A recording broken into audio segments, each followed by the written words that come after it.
Bonjour à tous. Aujourd'hui, nous sommes jeudi 19 mars. Je vous propose 3 activités. Une première activité, on va commencer des plantations. Deuxième activité, un coloriage pour muscler les doigts et un découpage pour continuer à s'entraîner à être précis.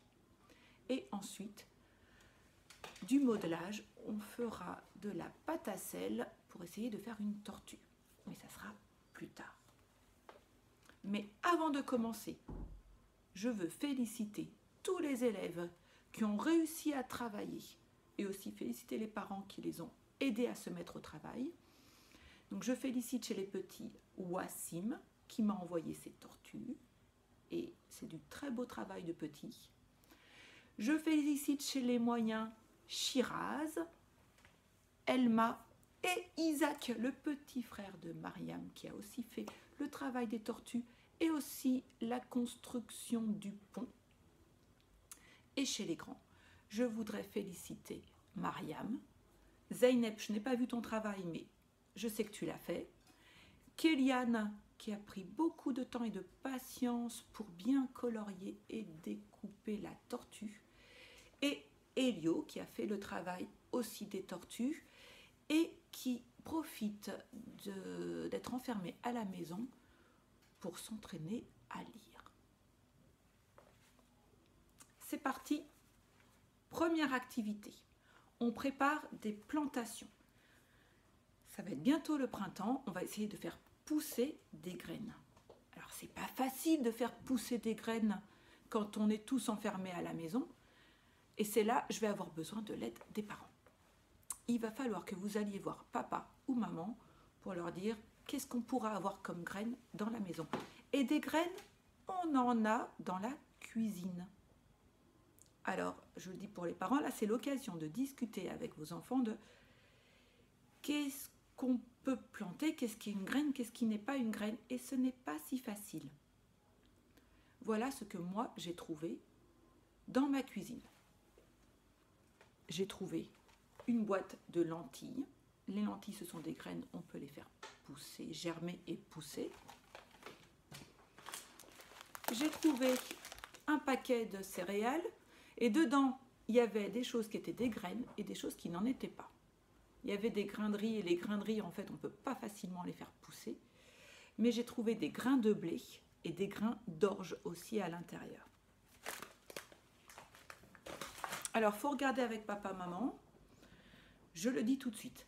La semoule du couscous, ce n'est pas des graines. C'est du blé qui a été mis en tout petits morceaux, donc on ne peut pas réussir à le faire pousser.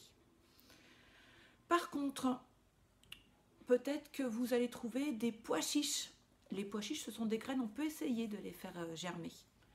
Peut-être que vous allez trouver des haricots blancs ou des haricots rouges. On peut aussi les faire germer. Par contre, on a un gros problème, c'est que s'ils sont dans des boîtes de conserve, ça ne fonctionnera pas, il faut qu'ils soient dans des sachets. Je vous laisse regarder avec papa et maman ce que vous avez et je vous montre ce qu'on va commencer à faire pour nos graines. Voici les graines que j'ai trouvées chez moi. Alors ici, il y a les lentilles. Ici, dans mon sachet de céréales, j'ai trouvé de l'orge. Et ici, j'ai trouvé du blé. Comme le blé ébli que l'on peut manger parfois à la maison. Celui-là, je l'ai sorti d'un sachet. Je ne sais pas s'il va pouvoir germer. Et là, c'est 2 graines de courge que j'ai trouvées aussi.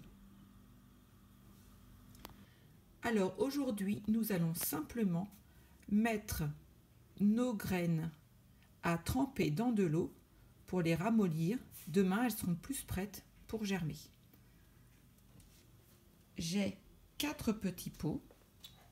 Dans chaque petit pot, je mets un peu d'eau.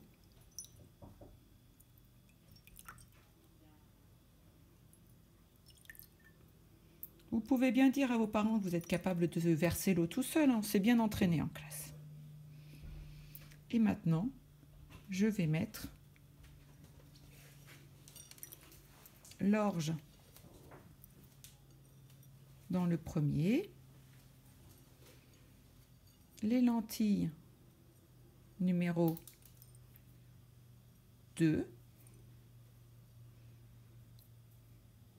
le blé numéro 3 et mes 2 graines de courge numéro 4. Voilà. Et on attend jusqu'à demain. Ça vous laisse le temps de chercher les graines avec papa et maman et de les mettre à tremper. Hier, je vous ai lu l'histoire de Camille qui faisait une construction et des animaux venaient le voir pour lui donner des conseils. À la fin de l'histoire, je vous ai posé une question.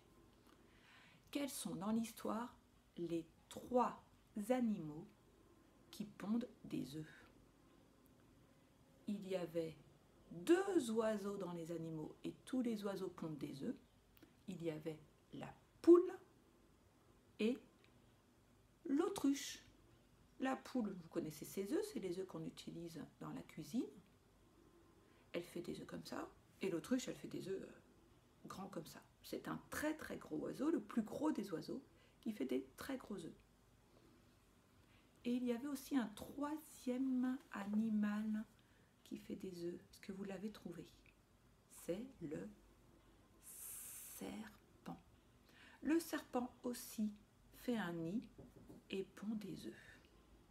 Et je vais essayer de vous mettre des liens vers des vidéos de bébés serpents qui sortent de l'œuf. Notre activité manuelle pour muscler les doigts avec du coloriage et travailler notre précision avec du découpage, c'est un serpent. Alors moi j'ai imprimé mon modèle de serpent. Je vous ai mis 2 modèles. Un modèle difficile pour les plus grands et un modèle plus facile pour les petits. Ça, c'est le modèle difficile, c'est moi qui l'ai fait. Moi, j'ai beaucoup d'entraînement pour le coloriage et le découpage. Je l'ai colorié avec les crayons de couleur. Ça, c'est pas très très rigolo. L'avantage, c'est que ça muscle les doigts pour toute sa peau qui est là.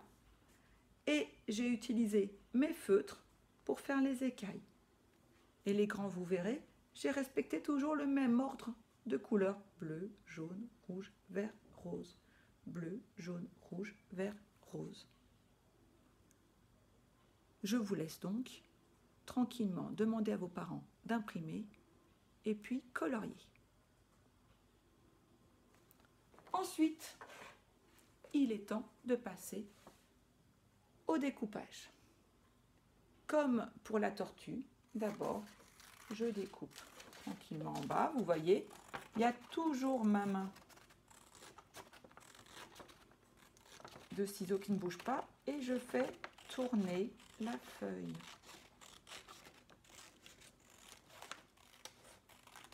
Je fais tout le tour du serpent.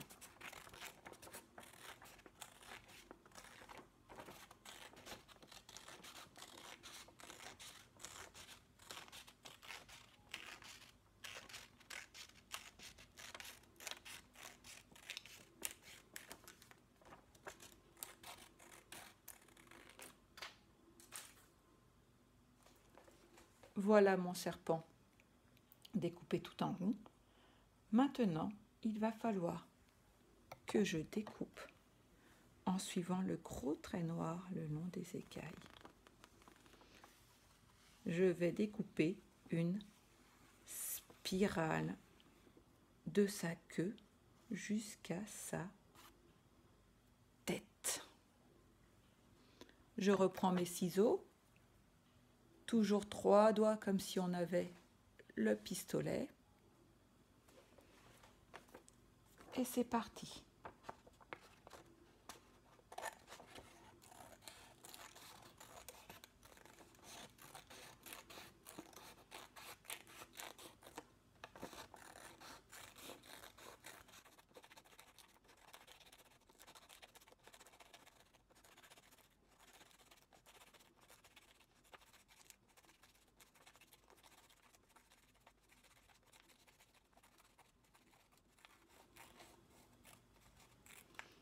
À la fin, ça devient un peu difficile.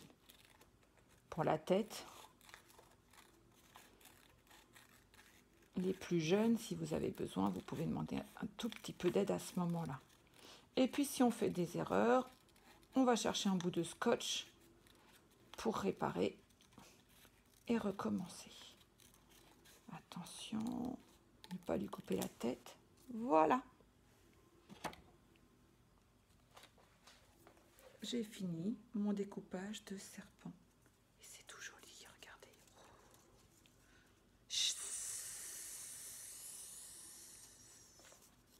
J'ai un serpent sur ma main.